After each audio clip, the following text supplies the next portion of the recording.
বীরশ্রেষ্ঠ মতিউর রহমানের ভাস্কর্য ভেঙে ফেলা হচ্ছে, এমনই একটি ভিডিও সামাজিক যোগাযোগ মাধ্যমে ছড়িয়ে পড়লে দেখা দেয় মিশ্র প্রতিক্রিয়া। অনেকে বলছেন মুক্তিযুদ্ধের ইতিহাস মুছে ফেলার চেষ্টা করা হচ্ছে, বীরশ্রেষ্ঠদের সম্মানহানি করা হচ্ছে। আবার অনেকে এই কার্যক্রমে প্রতিবাদ জানাচ্ছেন। তবে এই ভাস্কর্য ভেঙে ফেলার পেছনে বেরিয়ে এসেছে আসল রহস্য। জানা গেল কারণ কেন ভাঙা হচ্ছে বীরশ্রেষ্ঠ মতিউর রহমানের ভাস্কর্য।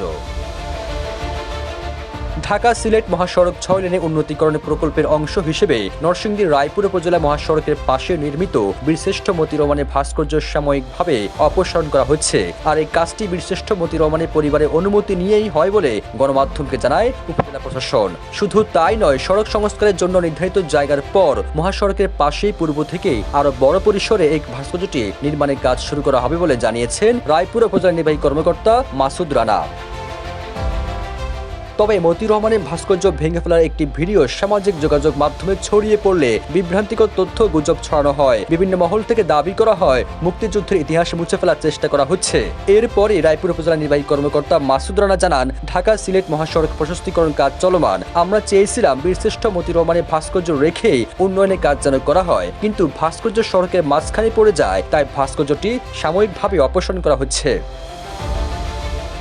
তিনি আরো বলেন, উন্নয়নের জন্য নির্ধারিত জায়গার পর সড়কের পাশে আগের চেয়ে বড় আকারে বীরশ্রেষ্ঠ মতিউর রহমানের ভাস্কর্যের কাজ ২৩ জানুয়ারি থেকে শুরু হবে। এর জন্য আগের নকশা অনুযায়ী পুনরায় নির্মাণের জন্য প্রয়োজনীয় অর্থ বরাদ্দ দেওয়া হয়েছে, কিন্তু একটি মহল এ নিয়ে গুজব ছড়াচ্ছে। তাই সবাইকে বিভ্রান্ত না হওয়ার অনুরোধ জানান উপজেলা নির্বাহী কর্মকর্তা। সবুজ আলম, নিউজ ডেস্ক, ইত্তেফাক।